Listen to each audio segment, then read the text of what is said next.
നമസ്കാരം. വാർത്തകൾ വേഗത്തിൽ ആരംഭിക്കും. വീണ്ടും ചൂടുപിടിച്ച ലാവ്ലിൻ കേസ് സുപ്രീം കോടതിയുടെ പുതിയ ബെഞ്ചിലേക്ക് മാറ്റിയത് ജസ്റ്റിസ് എൻ.വി. രമണ അധ്യക്ഷനായ ബെഞ്ചിൽ നിന്നും 2 അംഗ ബെഞ്ചിലേക്ക്. ജസ്റ്റിസുമാരായ യു ലളിത്, വിനീത് സരൺ എന്നിവർ കേസ് പരിഗണിക്കും.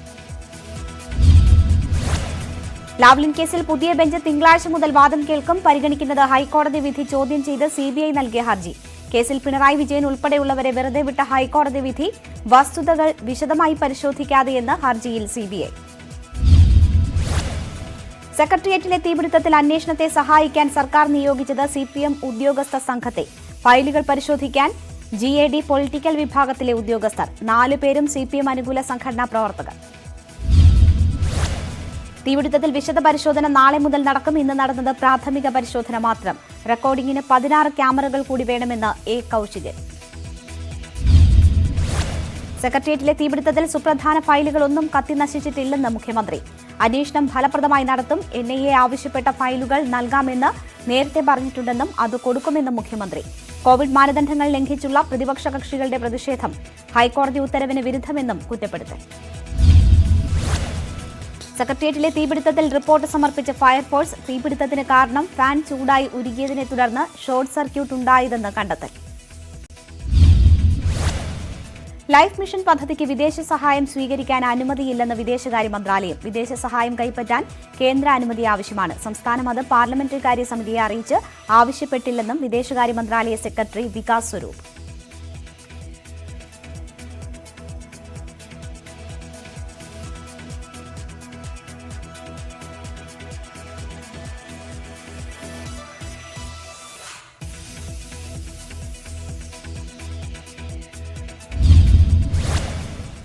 സുശാന്ത് സിംഗിന്റെ മരണത്തിന് ശേഷം റിയ ചക്രവർത്തി ആദ്യമായി മനസ്സ് തുറക്കുന്നു. ന്യൂസ് 18 ഇന്ത്യയിൽ തത്സമയ സംപ്രേഷണം. मैं यही बात जानना चाहती थी. मेरे उस मैसेज में एक लाइन ये भी है कि what prompted him to take such drastic steps. अगर ये सुसाइड है तो ऐसा क्या हुआ उन दिनों में, क्योंकि मैं वहां नहीं थी और मेरी उनसे बात नहीं हुई. मैं यही बात जानना चाहती हूँ कि ऐसा क्या हुआ. इसीलिए मैं चाहती थी और चाहती हूँ कि CBI इंक्वायरी हो इस बारे में. You don't see this as a suicide case? ये सुसाइड आपको नहीं लगता? क्योंकि आप बोलती हैं कि क्या हुआ तो कुछ भी हो सकता है, आप ये मानती हैं? जी मैम, मैं नहीं जानती क्या हुआ, इसलिए मैं भी जानना चाहती हूँ. Then why did you move the Supreme Court? पहले आप CBI इन्वेस्टिगेशन डिमांड करती हैं, उसके बाद आप सुप्रीम कोर्ट मूव करती हैं. ऐसा क्यों डिसीजन लिया आपने? क्योंकि जब मैंने सुप्रीम कोर्ट मूव किया था तब CBI was not in the picture ma'am. तब Bihar police was in the picture. मैं ऑलरेडी मुंबई पुलिस के साथ कोऑपरेट कर रही थी. उतने में बिहार पुलिस भी एक FIR लेकर यहाँ आ गई जो कम्प्लीटली बेसलेस था. और मुझे नहीं समझ आया कि अब मुझे मुंबई पुलिस के साथ कोऑपरेट करना है या बिहार पुलिस के साथ कोऑपरेट करना है. मैंने कभी अपने सुप्रीम कोर्ट के पेटिशन में ये नहीं कहा कि मुझे CBI इंक्वायरी नहीं चाहिए. मैं तभी भी CBI इंक्वायरी ही मांग रही थी. लेकिन उस दौरान जब मैंने सुप्रीम कोर्ट मूव किया था तब बात CBI इंक्वायरी की नहीं थी, बात ज्यूरिसडिक्शन की थी. चलिए, क्योंकि नारकोटिक्स ब्यूरो अब इन्वेस्टिगेट कर रही है, एक ड्रग्स एंगल अब सामने आया है. रिया, WhatsApp conversation between you and the talent manager Jaya Saha. I'm going to talk about some WhatsApp conversations. मार्च 2017 में आप कहती हैं गौरव आर्या को, in case we speak about hard drugs I haven't been doing too much. फिर आप बोलती हैं tried MDA में वंस, यू हैव MD. इसका क्या मतलब है? Isn't this in complete contrast to what you have been saying that you have never consumed drugs? Ma'am, I've absolutely never consumed drugs and I deny this conversation and I would like to save this because अभी भी मेरा investigation होने वाला है NCB के साथ और यहाँ मैं कुछ भी स्टेटमेंट दूंगी, it can affect the investigation there. But I am willing for a blood test and I completely stand by the fact that I do not consume any kind of drugs. Another WhatsApp conversation between you and Jaya Saha, नवंबर 2019 का है. आप कह रही हैं about 4 उन्होंने बोला है just use 4 drops in coffee, tea or water and let him sip it. Then she is saying give it 30 to 40 minutes for it to kick in. Did Sushant know that you were giving him drugs? Firstly, I never gave him anything. It was a conversation between him and the lady in concern. He was asking about alternate therapy for anxiety, and this particular thing, I don't know what it is exactly. And again, I would like to say I never gave him anything. In case he took something or not, he would definitely do it himself. And I continue to keep my stand that I have never done anything. I have never made him do anything. And I would like to save the rest for when my investigation goes on. Then आप अप्रैल 2020 का ये conversation है Samuel Miranda को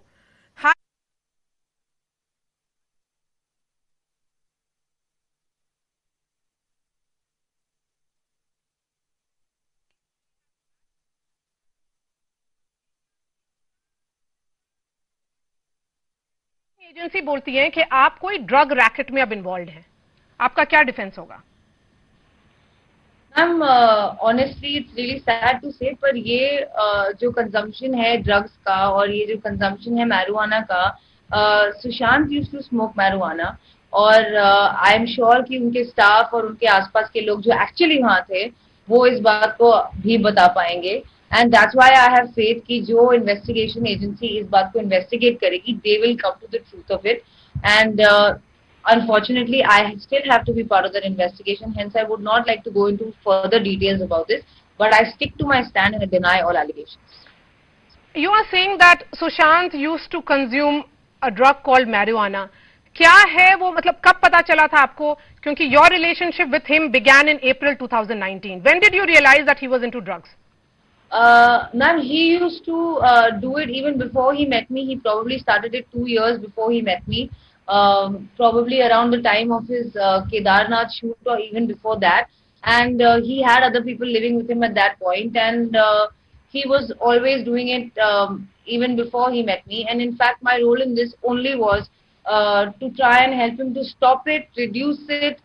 And that's in fact the only place where I was trying to control him. In fact, these chats are all out of proportion. There is a chat between me and his manager Shruti Modi, where we are discussing that how he needs to stop taking any of these substances, how he needs to stop smoking marijuana, and how he needs to get better. You know, Sushant's father KK Singh ने अपने FIR में कहा है कि आप उनके बेटे को ओवरडोज करती थी on psychotic drugs, and today he has also called you a murderer. Ma'am अब यही बचा था, बाकी सारे एलिगेशंस तो इन्होंने मेरे पे ऑलरेडी लगा दिए हैं, क्या क्या नहीं बोला है. लेकिन बात ये है कि सुशांत के 5 साइकाइट्रिस्ट थे, जाने माने बहुत बड़े. वो हिंदुजा हॉस्पिटल खार में एडमिटेड था अंडर डॉक्टर कर्सी चावड़ा. उनकी ट्रीटमेंट और प्रिस्क्रिप्शन सब डॉक्टर्स के सुपरविजन के अंदर होती थी, और जैन 2020 में उन्होंने दवाइयां लेनी बंद कर दी थी. वो उनका प्रोरोगेटिव था, उन्होंने डिसाइड किया था. अगर मैं उन्हें फोर्स कर रही होती तो मैं उन्हें बंद क्यों करने देती. और तीसरी बात, पॉइजन हिम, ये इससे बेतुका एलिगेशन मैंने नहीं देखा है. इट्स वेरी सैड कि इस लेवल तक के एलिगेशंस लग रहे हैं मेरे पे. ना ही मैंने उन्हें दवाइयां प्रिस्क्राइब की हैं और ना ही मैं उनका ट्रीटमेंट कर रही थी. उनके बकायदा 5 डॉक्टर्स थे. मैं ये जानना चाहती हूँ कि इन डॉक्टर्स को क्यों नहीं बुलाया जाता है, ये लोग क्यों नहीं बताते हैं एग्जैक्टली क्या हुआ था, what was he suffering from and what was the course of treatment. Because now that everything is already public knowledge. मैं एक Did you लड़की हूँ. ever accompany Sushant to his psychiatrist? Because आप 5 साइकियाट्रिस्ट के बारे में बोल रही हैं, किसी भी साइकियाट्रिस्ट के पास आप सुशांत के साथ गई थी, और क्या ये साइकियाट्रिस्ट आपके थ्रू उनको मेडिसिन देते थे? जी नहीं मैम, मैं उनके साथ जरूर जाती थी, but in psychiatry and therapy doctor patient के कॉन्वर्सेशन में usually the third person is not allowed to sit with them. तो मैं बाहर वेट करती थी और उनके बीच में जो बातें होती थी वो प्रिस्क्रिप्शन हमें देते थे. हम हाउस स्टाफ या मिरांडा या किसी से मंगाते थे, और सुशांत टाइम टू टाइम अपनी दवाइयां खुद लेता था. अगर वो ट्रैवल कर रहा होता था तो मैं उसे ऐसे मैसेज भेजती थी कि baby don't forget to take your medicine, जो मुझे लगता है एक बहुत नॉर्मल चीज है, क्योंकि मेंटल हेल्थ इतना कम जाना समझा जाता है इस कंट्री में, इसलिए इसे साइकोटिक ड्रग्स बुलाते हैं. एक्चुअली ये एंटी साइकोटिक ड्रग्स हैं। ये एक इंसान जो मेंटल हेल्थ या डिप्रेशन या एंजाइटी से गुजर रहा है उनकी हेल्प करता है। ये प्रिस्क्रिप्शन के बिना नहीं अवेलेबल होती हैं, एक डॉक्टर को फ्रेश प्रिस्क्रिप्शन देनी पड़ती है। सुशांत जब जब मेडिकेशन पे था नवंबर टू जैन, तब हर हफ्ते उनके प्रैक्टिसिंग साइकाइट्रिस्ट से वो मिलता था और वही आगे का कोर्स ऑफ एक्शन बताते थे। मेरा रोल सिर्फ एक गर्लफ्रेंड और एक कंपेनियन का था। अगर उन्हें कोई और भी बीमारी होती और उनकी दवाइयां होती। സുശാന്ത് സിംഗിന്റെ മരണശേഷം കാമുകിയായിരുന്ന റിയ ചക്രവർത്തി ആദ്യമായ ഒരു അഭിമുഖത്തിൽ പ്രതികരിക്കുകയാണ്. തനിക്കെതിരെ ഉയർന്ന എല്ലാ ആരോപണങ്ങളും ന്യൂസ് 18 നൽകിയ അഭിമുഖത്തിൽ റിയ ചക്രവർത്തി നിരാകരിക്കുകയാണ്. ഇനി വാർത്തകൾ വേഗത്തിൽ കാണാം. ലൈഫ് മിഷൻ പദ്ധതിക്ക് വിദേശ സഹായം സ്വീകരിക്കാൻ അനുമതിയില്ലെന്ന് വിദേശകാര്യ മന്ത്രാലയം. വിദേശ സഹായം കൈപ്പറ്റാൻ കേന്ദ്ര അനുമതി ആവശ്യം. സംസ്ഥാനം അത് പാർലമെന്ററി കാര്യ സമിതിയെ അറിയിച്ച് ആവശ്യപ്പെട്ടില്ലെന്നും വിദേശകാര്യ മന്ത്രാലയ സെക്രട്ടറി വികാസ് സ്വരൂപ്. ലൈഫ് മിഷൻ പദ്ധതിക്ക് വിദേശകാര്യ മന്ത്രാലയത്തിന്റെ അനുമതി ആവശ്യമില്ലെന്ന് മുഖ്യമന്ത്രി. വിദേശ സർക്കാരുമായി ഒപ്പിടാൻ അനുമതി മതി. ലൈഫ് മിഷൻ പദ്ധതിയിൽ സർക്കാരും റെഡ് ക്രസന്റും തമ്മിലാണ് ധാരണ. റെഡ് ക്രസന്റ് ഏജൻസിയെ നിശ്ചയിച്ചതിൽ സർക്കാരിന് റോളില്ലെന്ന് മുഖ്യമന്ത്രി. വടക്കാഞ്ചേരിയിൽ യൂണിടാക് നടത്തിയ നിർമ്മാണ പ്രവർത്തനങ്ങൾ പെർമിറ്റ് ഇല്ലാതെ. നഗരസഭ പെർമിറ്റ് നൽകിയത് ലൈഫ് മിഷന് വേണ്ടി ഹാബിറ്റാറ്റ് തയ്യാറാക്കിയ 203 യൂണിറ്റുകളുള്ള പദ്ധതിക്ക്. യൂണിടെക് തയ്യാറാക്കിയ പ്ലാനിന് ഇതേവരെ ലൈഫ് മിഷൻ അംഗീകാരം വാങ്ങിയിട്ടില്ല. വിവരാവകാശ നിയമപ്രകാരം ലഭിച്ച രേഖകളിൽ ഇക്കാര്യം വ്യക്തം. ലൈഫ് മിഷൻ ഫ്ളാറ്റ് നിർമ്മാണത്തിൽ വൻ അഴിമതിയെന്ന് അനിൽ അക്കര MLA. പെർമിറ്റ് ഇല്ലാതെ ഫ്ളാറ്റ് നിർമ്മിക്കുന്നത് എങ്ങനെയാണ്? വിദേശ നയത്തിന്റെ ലംഘനമാണിതെന്നും അനിൽ അക്കര ന്യൂസ് 18നോട്. കേന്ദ്രത്തെ നോക്കുകുത്തിയാക്കി വേറെയും UAE കോൺസുലേറ്റ് കരാർ. വടക്കാഞ്ചേരി ഫ്ളാറ്റിന് പുറമെ ആശുപത്രിക്കും സ്വകാര്യ കമ്പനിയുമായി കരാർ ഒപ്പിട്ടു. കരാർ കേന്ദ്ര വിദേശകാര്യ മന്ത്രാലയത്തിന്റെ അനുമതിയോ അറിവോ ഇല്ലാതെ. ഫ്ളാറ്റ് നിർമ്മാണത്തിനും ആശുപത്രി നിർമ്മാണത്തിനും കരാർ ഒപ്പിട്ടത് 2 കമ്പനികളുമായി. 2 കമ്പനികൾക്കുമുള്ളത് ഒരേ ഡയറക്ടർമാർ. കരാർ ഒപ്പിട്ട യൂണിടാക്കിന്റെ ഡയറക്ടർമാരായ സന്തോഷ് ഈപ്പനും സീമ സന്തോഷും ആശുപത്രിക്ക് കരാർ ഏറ്റെടുത്ത സെയിന്റ് വെഞ്ചേഴ്സിന്റെയും ഡയറക്ടർമാർ. കരാർ ഒപ്പിട്ടത് 2019 ജൂലൈ 31-ന്. ആശുപത്രി നിർമ്മാണത്തിന് കരാർ ഏറ്റെടുത്ത കമ്പനിക്ക് നിർമ്മാണ മേഖലയിൽ ഒരു മുൻപരിചയവുമില്ല. ഈ കമ്പനി ഇതുവരെ പ്രവർത്തിച്ചത് ടെലികോം മേഖലയിൽ മാത്രം. കമ്പനി കടലാസിലെങ്കിലും രൂപീകരിച്ചിട്ട് 3 വർഷം പോലും തികഞ്ഞിട്ടുമില്ല.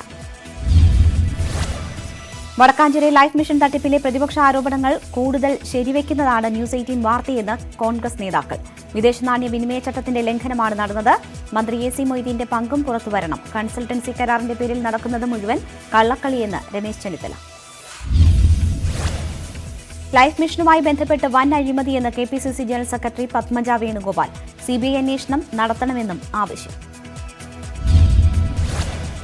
സ്ഥലം MLA ആയ തന്നെയും കൌൺസിലറെയും ഒഴിവാക്കി തിരുവനന്തപുരത്ത് നടന്ന യോഗത്തിലാണ് തട്ടിപ്പിന് കളമൊരുങ്ങിയതെന്ന് അനിലക്കര MLA. വിദേശ നാണ്യ വിനിമയ ചട്ടം തന്നെ ലംഘനമാണ്. ആശുപത്രി കരാറിലെ ദുരൂഹതയും കൂടി പുറത്തുവരുന്നതോടെ എത്ര വലിയ തട്ടിപ്പാണ് നടന്നതെന്ന് വ്യക്തമാവുമെന്നും അനിലക്കര. തട്ടിപ്പ് നടത്തിയത് സർക്കാരിന്റെ അറിവോടെയെന്ന് TN പ്രതാപൻ MP. തദ്ദേശ സ്വയംഭരണ മന്ത്രിക്ക് എല്ലാ കാര്യങ്ങളും അറിയാമായിരുന്നു. സർക്കാരിന് ഉത്തരവാദിത്വത്തിൽ നിന്ന് എങ്ങനെ ഒഴിഞ്ഞുമാറാനാകുമെന്നും പ്രതാപൻ. ലൈഫ് മിഷൻ ഫ്ളാറ്റ് വിവാദം CBI അന്വേഷിക്കണമെന്നാവശ്യപ്പെട്ട് UDF സത്യഗ്രഹ സമരത്തിൽ. വടക്കാഞ്ചേരിയിൽ പ്രതിപക്ഷ നേതാവ് രമേശ് ചെന്നിത്തല സത്യഗ്രഹം ഉദ്ഘാടനം ചെയ്തു. KPCC president Mullappally Ramachandran, PK Kunhalikutty തുടങ്ങിയവർ സത്യഗ്രഹത്തിൽ. പ്രതിപക്ഷ നേതാവിന്റെ നേതൃത്വത്തിൽ UDF നേതാക്കൾ ഫ്ളാറ്റ് നിർമ്മാണം നടക്കുന്ന സ്ഥലം സന്ദർശിച്ചു. നല്ല മഴ പെയ്താൽ ഫ്ളാറ്റ് കുത്തിയൊലിച്ചു പോകുമെന്ന് രമേശ് ചെന്നിത്തല. എപ്പോൾ വേണമെങ്കിലും ദുരന്തമുണ്ടാകാവുന്ന പ്രദേശത്താണ് നിർമ്മാണമെന്നും പ്രതിപക്ഷ നേതാവ്. ലൈഫ് മിഷൻ ഫ്ളാറ്റ് നിർമ്മാണം സംബന്ധിച്ച് നിയമസഭയ്ക്കകത്ത് പ്രതിപക്ഷം ചോദിച്ച ഒരു ചോദ്യത്തിന് മറുപടി ലഭിച്ചില്ലെന്ന് UDF കൺവീനർ ബെന്നി ബെഹനാൻ. 9 കോടി രൂപ തട്ടിയെടുത്ത അഴിമതിക്ക് ചുക്കാൻ പിടിച്ചത് മന്ത്രി AC മൊയ്തീൻ. SNC ലാവലിന്റെ തനിയാവർത്തനമാണ് ഈ തട്ടിപ്പെന്ന് ബെന്നി ബെഹനാൻ. വൻതുക കമ്മീഷൻ ലക്ഷ്യമിട്ടാണ് മുഖ്യമന്ത്രിയും മന്ത്രിമാരും പല കരാറുകളിലും ഏർപ്പെടുന്നതെന്ന് BJP സംസ്ഥാന അധ്യക്ഷൻ K സുരേന്ദ്രൻ. വടക്കാഞ്ചേരിയിലെ പണമിടപാട് എൻഫോഴ്സ്മെന്റ് ഡയറക്ടറേറ്റ് അന്വേഷിക്കണം.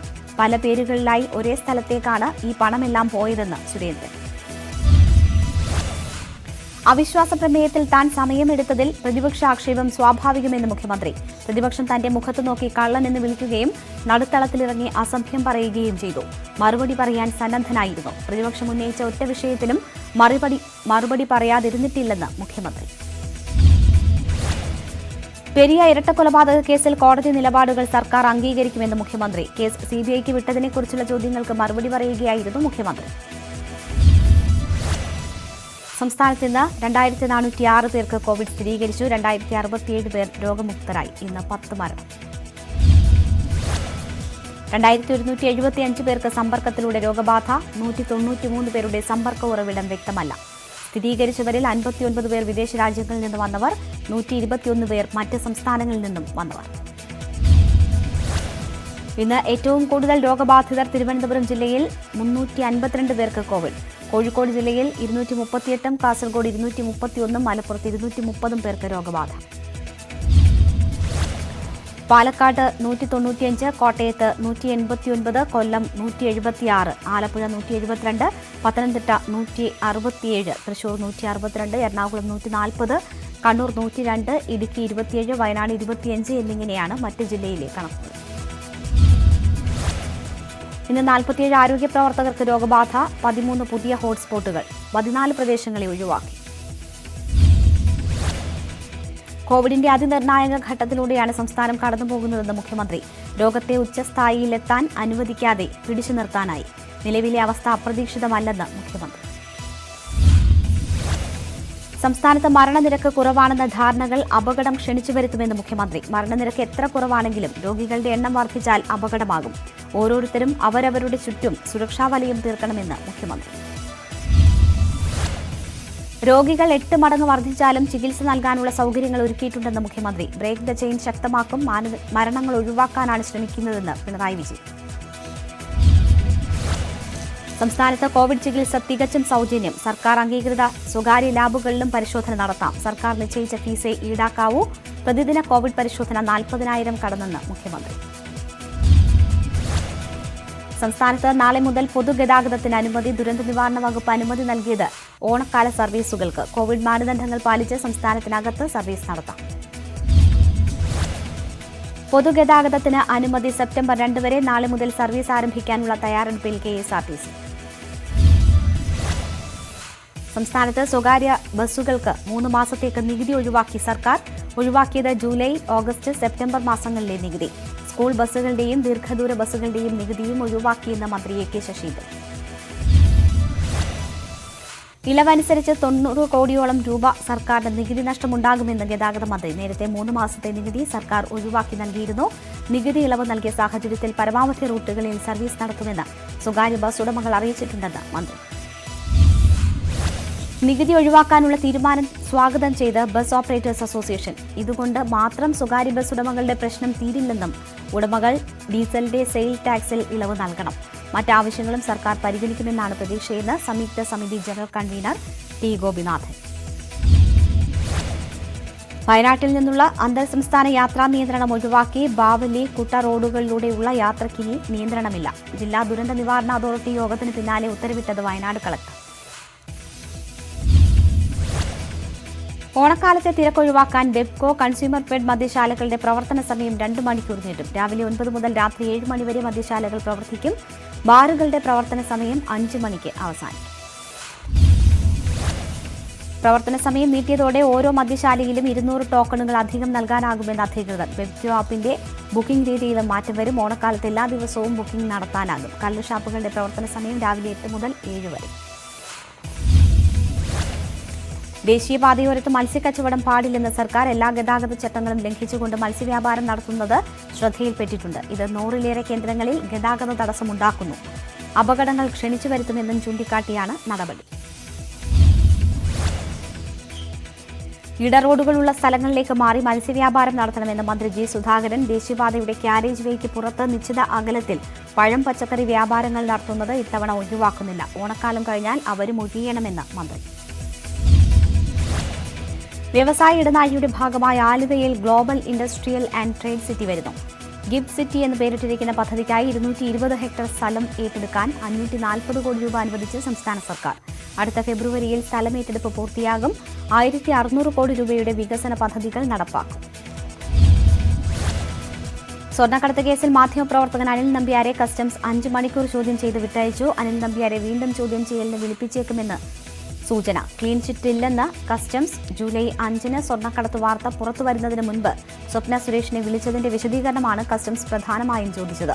സ്വർണ്ണക്കടത്ത് പിടിക്കപ്പെട്ട സാഹചര്യത്തിൽ സ്വീകരിക്കേണ്ട നിലപാടിൽ സ്വപ്നയ്ക്ക് ഉപദേശം നൽകിയിട്ടില്ല എന്നാണ് അനിൽ നൽകിയ വിശദീകരണം. കേസിൽ മുഖ്യമന്ത്രിയുടെ മുൻ IT ഫെലോ അരുൺ ബാലചന്ദ്രൻ ചോദ്യം ചെയ്യലിന് ഹാജരായില്ല. വ്യക്തിപരമായ കാരണങ്ങളാൽ ഇന്ന് ചോദ്യം ചെയ്യലിന് ഹാജരാകാനാകില്ലെന്ന് അരുൺ ബാലചന്ദ്രൻ അറിയിച്ചു. പ്രളയാനന്തര പുനർനിർമ്മാണത്തിന് റെഡ് ക്രസന്റിന്റെ സഹായം സ്വീകരിക്കാൻ കേന്ദ്രാനുമതി തേടിയിട്ടില്ലെന്ന് ചീഫ് സെക്രട്ടറി. പരാമർശം എൻഫോഴ്സ്മെന്റ് ഡയറക്ടറേറ്റിന്റെ നോട്ടീസിന് നൽകിയ മറുപടിയിൽ. ഇതോടെ വിദേശ സംഘടനയുടെ പണം സ്വീകരിച്ചുള്ള വടക്കാഞ്ചേരി ലൈഫ് ഫ്ളാറ്റ് നിർമ്മാണം കേന്ദ്രാനുമതിയോടെയല്ലെന്ന് വ്യക്തമായി. സ്വർണ്ണക്കടത്ത് അന്വേഷണത്തിൽ BJP CPM അന്തർധാര സംശയിക്കുന്നുവെന്ന് PT Thomas MLA. BJPക്കെതിരെ മുഖ്യമന്ത്രി എവിടെയും സംസാരിച്ചു കാണുന്നില്ല. ഇത് ഉദ്ദിഷ്ടകാര്യത്തിന് ഉപകാരസ്മരണയെന്നും PT തോമസ്. ബിലീവേഴ്സ് സഭയുടെ ഇന്ത്യയിലെ മുഴുവൻ പള്ളികളും സെമിത്തേരികളും യാക്കോബായ സഭയ്ക്ക് മറ്റൊരു പരിഹാരം കണ്ടെത്തുന്നതുവരെ ആരാധനയ്ക്കും ശവസംസ്കാരത്തിനും തുറന്നു നൽകും. ബിലീവേഴ്സ് സഭ എപ്പിസ്കോപ്പൽ സിനഡിലാണ് തീരുമാനം. ബിലീവേഴ്സ് സഭ മെത്രാപ്പൊലിത്ത മാർ അത്തനേഷ്യസ് യോഹാൻ പ്രഥമൻ യാക്കോബായ സഭ മെത്രാപ്പൊലിത്തൻ ട്രസ്റ്റി ജോസഫ് മാർ ഗ്രിഗോറിയസിന് കത്തയച്ചു. നേതൃമാറ്റം ആവശ്യപ്പെട്ടിട്ടുള്ള കത്തിനെ ചൊല്ലി കോൺഗ്രസിൽ വിവാദം പുകയുന്നു. മുൻ കേന്ദ്രമന്ത്രി ജിതിൻ പ്രസാദിക്കെതിരെ നടപടി വേണമെന്നാവശ്യപ്പെട്ട് സോണിയാഗാന്ധിക്ക് കത്തയച്ച് UPയിലെ നേതാക്കൾ. ജിതിനെ ലക്ഷ്യം വെക്കുന്നത് നിർഭാഗ്യകരമെന്ന് കപിൽ സിബൽ. പാർട്ടിക്ക് സജീവ നേതൃത്വം വേണമെന്നാവശ്യപ്പെട്ട് അയച്ച കത്തിൽ ഉറച്ചു നിൽക്കുന്നതായി ഗുലാം നബി ആസാദ്. മുഴുവൻ സമയ അധ്യക്ഷനെ നിയമിക്കാൻ 6 മാസം വരെ കാത്തിരിക്കാൻ തയ്യാർ. അധ്യക്ഷ പദവിയിൽ രാഹുൽ ഗാന്ധി വരുമോ അതോ മറ്റാരെങ്കിലും വരുമോ എന്ന കാര്യത്തിൽ തനിക്ക് ആശങ്കയില്ലെന്ന് ഗുലാം നബി. നേതൃമാറ്റം ആവശ്യപ്പെട്ട് പാർട്ടി നേതാക്കൾ സോണിയാഗാന്ധിക്ക് സംയുക്ത കത്തെഴുതിയത് അനാവശ്യമെന്ന് K മുരളീധരൻ. പാർട്ടി നശിക്കണമെന്ന് ആഗ്രഹിക്കുന്നവർക്ക് വടി നൽകൽ പാടില്ലായിരുന്നു. സോണിയാഗാന്ധിയുടെ നേതൃത്വത്തിൽ പാർട്ടി നീങ്ങണമെന്ന് കേരളത്തിലെ 13 കോൺഗ്രസ് MLAമാർ ആവശ്യപ്പെട്ടതായും മുരളീധരൻ. ശശി തരൂരിന് K മുരളീധരന്റെ പരോക്ഷ വിമർശനം. പാർട്ടിക്ക് വിധേയപ്പെട്ട് പ്രവർത്തിക്കുന്നുണ്ടോ എന്ന് അഖിലേന്ത്യാ നേതൃത്വം പരിശോധിക്കണം.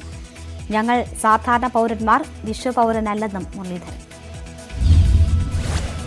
വലിയ തോതിൽ ആയുധ ഇറക്കുമതി ചെയ്യുന്ന രാജ്യത്തിൽ നിന്ന് തദ്ദേശീയമായ ആയുധം നിർമ്മിക്കുന്ന രാജ്യമായി ഇന്ത്യ മാറുന്നുവെന്ന് പ്രധാനമന്ത്രി നരേന്ദ്രമോദി. സ്വകാര്യ സ്ഥാപനങ്ങളെ ഉൾപ്പെടുത്തി കൂടുതൽ ആയുധങ്ങൾ ഇവിടെ തന്നെ നിർമ്മിക്കുകയാണ് ലക്ഷ്യം. ഇതിന് സഹായകമാകാൻ പ്രതിരോധ മേഖലയിൽ 74% വിദേശ നിക്ഷേപം അനുവദിച്ചുവെന്നും മോദി. GST നഷ്ടം നികത്താനുള്ള കേന്ദ്ര നിർദ്ദേശം സംസ്ഥാനത്തിന് വരുമാന നഷ്ടമുണ്ടാക്കുന്നതെന്ന് ധനമന്ത്രി തോമസ് ഐസക്. നഷ്ടം നികത്താൻ 2 നിർദ്ദേശമാണ് കേന്ദ്രം മുന്നോട്ട് വെച്ചത്. തീരുമാനമെടുക്കാൻ 7 ദിവസത്തെ സമയം നൽകി. മുഖ്യമന്ത്രിയുമായി ആലോചിച്ച് നിലപാട് അറിയിക്കുമെന്ന് ധനമന്ത്രി. സെക്രട്ടേറിയറ്റിലെ തീപിടുത്തത്തിൽ ഇടപെട്ട് ഗവർണർ. തീപിടുത്തം വിശദമായി പരിശോധിക്കണമെന്ന് ഗവർണർ ആരിഫ് മുഹമ്മദ് ഖാൻ. ഇടപെടൽ പ്രതിപക്ഷ നേതാവിന്റെ പരാതി. തീപിടുത്തം അട്ടിമറി എന്നതിൽ സംശയമില്ലെന്ന് പ്രതിപക്ഷ നേതാവ് രമേശ് ചെന്നിത്തല. സ്വർണ്ണക്കടത്തുമായി ബന്ധപ്പെട്ട ഫയലുകൾ ഇല്ലാതാക്കാൻ തന്നെയാണ് ശ്രമിച്ചത്. ദേശീയ അന്വേഷണ ഏജൻസി തന്നെ അന്വേഷിക്കണമെന്നും പ്രതിപക്ഷ നേതാവ്. തീപിടുത്തം അട്ടിമറിയാണെന്ന പ്രതിപക്ഷ ആരോപണത്തിനെതിരെ മന്ത്രി കടകംപള്ളി സുരേന്ദ്രൻ. ഇലക്ട്രിക്കൽ വർക്കിലെ കാലപ്പഴക്കം കൊണ്ട് സ്വാഭാവികമായി സംഭവിച്ചതാണ് അഗ്നിബാധ. വിലപ്പെട്ട ഒരു രേഖയും നശിച്ചിട്ടില്ലെന്ന് മന്ത്രി. സെക്രട്ടേറിയറ്റിലുണ്ടായത് സാധാരണ തീപിടുത്തം മാത്രമെന്ന് പൊതുമരാമത്ത് മന്ത്രി G സുധാകരൻ. ഫാനിൽ നിന്നുമാണ് തീപിടുത്തമെന്നാണ് PWDയുടെ പ്രാഥമിക റിപ്പോർട്ട്. സെക്രട്ടേറിയറ്റിൽ 2005-ലും തീപിടുത്തമുണ്ടായിട്ടുണ്ട്. രേഖകൾ നശിപ്പിക്കാൻ എന്ന പ്രതിപക്ഷ ആരോപണം അടിസ്ഥാനരഹിതമെന്ന് G Sudhakaran. English batsman Jason Roy പാകിസ്ഥാനെതിരായ 2020 പരമ്പരയിൽ കളിക്കില്ല. പരിശീലനത്തിനിടെ പരിക്കേറ്റതാണ് ഇംഗ്ലീഷ് ഓപ്പണർക്ക് തിരിച്ചടിയായത്. താരം ടീമിനൊപ്പം തുടരും. നാളെയാണ് ആദ്യ 2020 മത്സരം.